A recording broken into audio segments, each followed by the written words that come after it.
Hello, Eternum, and welcome to KOTT News, Eternum's #1 source for news. And this is the War Report.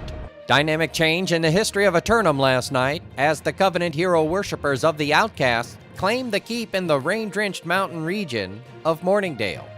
And the Marauders of 604's KOTT Dodgers beat JDB's Kitchen in the battle through the bamboo, conquering the exotic western hot springs of Ebonscale Reach. While returning from Fort Ebonscale after the battle, KOTT Investigates spotted a new addition along the road, near the beach conflict tower. This new installation to the Azoth-powered travel network means reduced travel time for Eternum citizens on the go. And there will be places to go as 4 more pre-qualifier open-world races scheduled for tonight. Good luck to all the participants along their Season 4 Eternal Frost journey who might be in over their heads. In Corinth, the Winter Convergence Festival goes on as the citizens continue to endure the ever-dropping temperatures.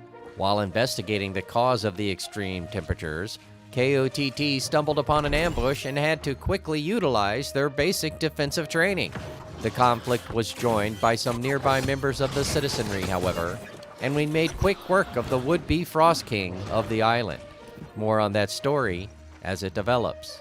Turning to the weather, and even though it's cold outside, at least it isn't slushy, as the sun keeps things pretty dry along the open roads. But that's merely the preamble to the concern rising from the north as the cold front of corruption curtains itself across 40% of the island.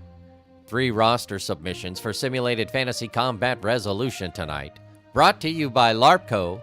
Remember, if it isn't LARPco, it's cardboard. With special thanks to the Craft Services crew. If you'd like to support KOTT News, Patreon is currently the best way.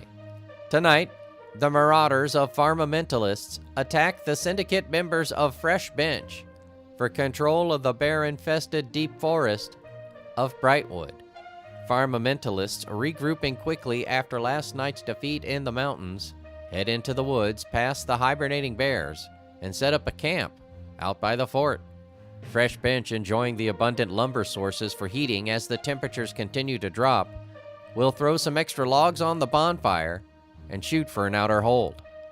Meanwhile, the Syndicate members of JDB's Kitchen assault the Covenant hero worshippers of the Outcasts for crowning kingdom of the Western Monarch's Bluff.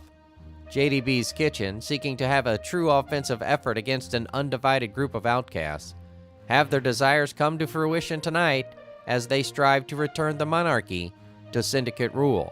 Outcast forces get their opportunity to compete with JDB on favorable terms out on the bluff, and with no other obligations, should be able to field a complete roster despite the winter holiday. In the nightcap, the Zealots of Regime 401K assailed the Marauders of 604's KOTT Dodgers for control of the master fishing swamp delta of Reekwater. In the battle between the bogs, Regime seeks to expand their holy empire into the eastern delta region. But how will they fare against this up-and-coming version of Dodgers? Because the new cult of Dodgers, expanding their land holdings across the island, seem to grow more cohesive as a team with each passing encounter. But will tonight's fight tell a different tale? We'll have any late-breaking outcomes and reactions from the citizens tonight at 11. Until then, this has been War Correspondent JChalant, KOTT News.